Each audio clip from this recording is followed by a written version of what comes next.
Hi everyone, Dr. Nani Burns here. Today I want to share one of my favorite writing tips that can truly elevate your TOEFL essay. The strategic use of participle phrases. I've noticed that many students tend to connect ideas using the word and.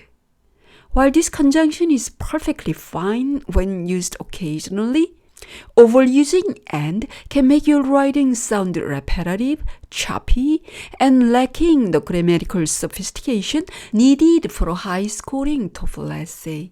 Today, I will show you how to upgrade your sentence structure using participle phrases. Are you aiming for a 26 or higher in TOEFL writing, but don't know how? Enroll in Dr. Burns' TOEFL writing course. Our program offers flexible templates, numerous sample responses for both integrated essays and academic discussions, and detailed essay reviews personally conducted by Dr. Burns. Sign up and study at your own pace. It's affordable, and once purchased, it's yours forever. Learn the techniques that actually move your score to 26 and beyond with our comprehensive course. What is a participle phrase? All right, let's get into the mechanics of what a participle phrase is and how to construct one. At its core, a participle phrase is a phrase headed by a participle. Now, what's a participle? A participle is a special form of a verb that functions as an adjective. We have two main types. Present participles. These are verb forms ending in ing, like studying, walking, eating. Past participles. These usually end in "ed" for regular verbs or take an irregular form like abandoned, covered, damaged, exhausted. It's absolutely crucial not to confuse a present participle with a gerund, even though they look the same since both end in "ing." The key difference lies in their function. A participle acts as an adjective, modifying a noun or pronoun. A gerund acts as a noun, serving as a subject or object. Consider the phrase, eating an apple. It can function as either. Participle eating an apple, I walked into the kitchen, modifies I. Gerund, I like eating an apple. Eating an apple is the object of like. A participle phrase includes the participle and any words that complete its meaning, such as objects or modifiers. In eating an apple is the object of the participle eating. How to make a participle phrase. How is a participle phrase actually formed? By eliminating repetitive words, conjunctions, and forms of the verb be. Original, I walked, and I was eating an apple. Improved, eating an apple, I walked. Here we removed and, the repeated subject I, and the auxiliary verb was. This streamlined structure adds variety and polish to your writing. You can also reduce relative clauses and subordinating clauses into participle phrases. For example, original, the book which was lying on the table was mine. Neat, the book lying on the table was mine. Original, the old house that was abandoned years ago is now being renovated. Neat, the old house abandoned years ago is now being renovated. In these examples, the participle phrases give descriptive detail about the nouns they follow. When combining sentences, choose the one that gives descriptive detail for reduction. Example, original, the mountain was covered in snow. It loomed over the valley. Neat, the mountain covered in snow loomed over the valley, or covered in snow, the mountain loomed over the valley. Another, original, the car sped down the road. It was battered and rusty. Neat, the car, battered and rusty, sped down the road, or battered and rusty, the car sped down the road. Explaining cause and effect with participles. Participle phrases can also explain reasons or cause-effect relationships. In these cases, either clause can become the participle phrase, depending on which idea you want to emphasize. Original, the car was damaged in the accident, so it needed extensive repairs. Focus on effect. The car damaged in the accident needed extensive repairs. Focus on cause. The car was damaged in the accident, needing extensive repairs.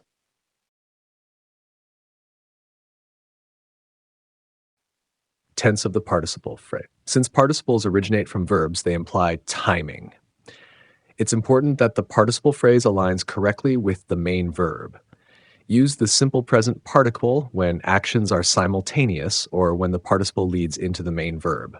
Walking to class, I noticed the new sign. Knowing the material well, she felt confident for the exam. Use the perfect participle, having's past participle, when the action occurs before the main verb. Having finished her research, she began writing her thesis. Incorrect. Reading the entire book, he then opened the test. Implies he was reading while opening. Correct. Having read the entire book, he then opened the test.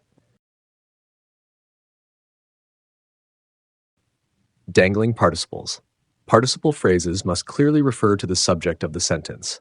If not, they dangle and create confusion. Examples: walking down the street, a large dog attacked me, implies the dog was walking. Fixed: walking down the street, I was attacked by a large dog. After sitting in the refrigerator for 2 weeks, I decided to throw the leftovers away. Implies I was sitting in the fridge. Fixed: after sitting in the refrigerator for 2 weeks, the leftovers were thrown away. Born in a small town, his childhood was very happy. Implies the childhood was born. Fixed: born in a small town, he had a happy childhood. Golden rule: when a participle phrase comes before the main clause, the subject of the main clause must be the doer of the participle action. How using commas with participle phrases. To decide whether or not to use commas with participle phrases, you need to ask 2 questions. 1. Where is the participle phrase located in the sentence? 2. Is the information it provides essential or non-essential? 1. Comma after introductory participle phrases. When a participle phrase comes at the beginning of a sentence and modifies the subject of the main clause, it must be followed by a comma. Why? This comma separates the introductory phrase from the main idea and helps avoid confusion. Correct. Running quickly, he reached the finish line. Running quickly describes he and comes before the main clause, so we use a comma. Another example. Worried about the results, she checked her email every 5 minutes. Comma for non-essential, non-restrictive participle phrases.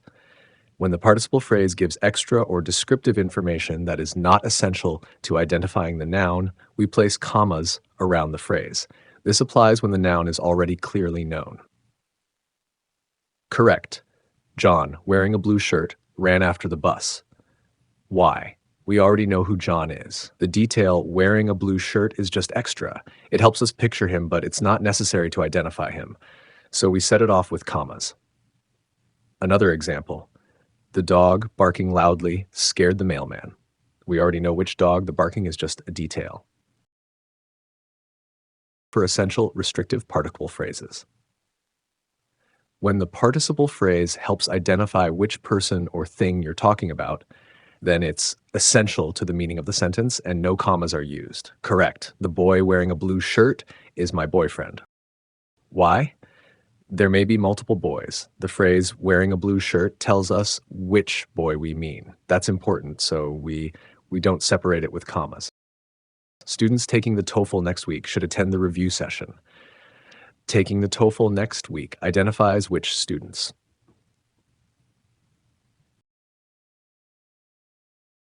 As we examined in today's lecture, participle phrases are essential for creating varied sentence structures and can elevate your writing, but they must be used carefully, especially when they come before the main clause. Make sure the subject of the participle phrase matches the subject of the sentence.